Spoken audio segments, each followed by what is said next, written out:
यस्तो नरम मुलायम रोटी खाने हैन त लाउनु है त सँगै बसेर खाऊ। यस्तो नरम छ, यस्तो मुलायम छ, एकै मुठी हुन्छ कि कचाकचुक पार्दा पनि। यो के को रोटी हो भनेर हिजो मैले फेसबुकमा पोस्ट पनि गरेको थिएँ। धेरैजनाले मिलाउनु भएको थियो, थोरैजनाले चाहिँ मिलाउनु भएको पनि थिएन। सादा इस्कुसको मुन्टा अनि आज मैले हरियो मकै पिनेर बनाएको मकैको रोटी लाउनुस् है। मैले कसरी बनाएँ मैले हजुरहरूलाई देखाउँछु। खाने हैन त यस्तो मिठो रोटी। हेलो नमस्ते सबैजनालाई फेरि पनि स्वागत छ है मेरो मिनी ब्लगमा। कमलाले खानाको भिडियो बनाउन छोड्यो भन्नुभएको थियो। फाइनली मैले अब खानाको भिडियोहरू बनाउन थालेको छु। अब सोशल मिडियामा एक्टिभ छु अलिअलि, थोरै धेरै भए पनि। त्यही भएर आफूले बनाएको कुराहरू चाहिँ हाल्न मन लाग्छ, हजुरहरूलाई देखाउन मन लाग्छ, सेयर गर्न मन लाग्छ है साथीहरू। यो हरियो मकै छोडाएँ, अलिकता अदुवा खुर्सानी थोरै पानी र मकै लिएर म मिक्सीको जार लिएर रेडी भएँ।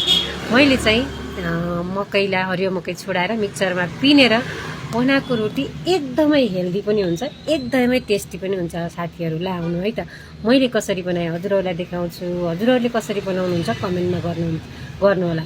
अनि मैले हिजो फेसबुकमा मैले पोस्ट गर्दाखेरि मैले यो के को रोटी होला कमेन्ट गर्नु है भनेर एउटा रोटीको पोस्ट मैले राखेको थिएँ। धेरैजनाले चाहिँ अर्ग्यानिक खाना, कसैले चाहिँ मकैको, कसैले चामलको भनेर कमेन्ट गर्नुभएको थियो।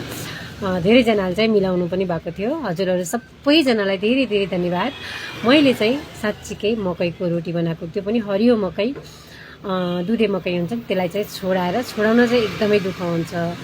बनाउन सजिलो छ, खाना पनि मिठो छ है। पेस्ट बनाउन मिक्सरमा ग्यारेर पारिसकेपछि हुन्छ। पहिला चाहिँ गाउँघरमा चाहिँ हाम्रो मम्मीहरूको पालामा सिलौटामा पिनेर बनाउनुहुन्थ्यो अरे के दुधे मकैको रोटी मिठो हुन्छ भनेर त्यसरी बनाउनुहुन्थ्यो अरे। मैले चाहिँ मिक्सरमा पिने, पहिला मिक्सर माथि टेबलमाथि राखेर गरेको थिएँ। अलिकता अग्लो भए जस्तो भएर मैले तल राखेर मिक्सरमा पिने।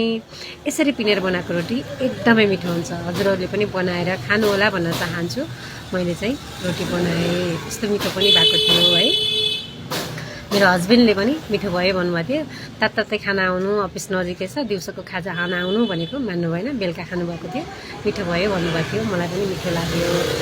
ल मेरो रोटी चाहिँ बन्न लाग्यो, बन्यो पनि है। ल हजुरहरूले पनि कसरी बनाउनुहुन्छ कमेन्ट गर्नुहोला।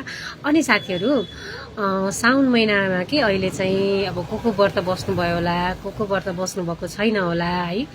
पहिला चाहिँ आफूलाई केयर गर्नु होला भन्न चाहन्छु। व्रत त नबस्नु भन्न मिल्दैन, बस्दा पनि राम्रो हुन्छ। हप्ताको एक दिन फास्टिङ गर्दा चाहिँ हाम्रो स्वास्थ्यको लागि पनि राम्रो हुन्छ कि। ल मैले रोटी फर्काउने तरिका कस्तो लाग्यो कमेन्ट गर्नु होला है त। ल फाइनली मेरो रोटी बनेर रेडी भयो। ल यस्तो मिठो भएको थियो कि साँच्चीकै साथीहरू। मेरो मिनी ब्लग कस्तो लाग्यो कमेन्ट गर्नुहोला। लाइक कमेन्ट सेयर गर्न नबिर्सिनु होला। हजुरहरूले पनि यस्तै खानाहरू बनाउन चाहनुहुन्छ भने मलाई कमेन्टमा पठाउनु होला भन्न चाहन्छु। रेसिपीहरू चाहियो भने पनि कमेन्ट गर्नुहोला। ओके बाय, फेरि भेटौँला नयाँ भिडियोका साथ, नयाँ जोसका साथ, नयाँ जागरका साथ।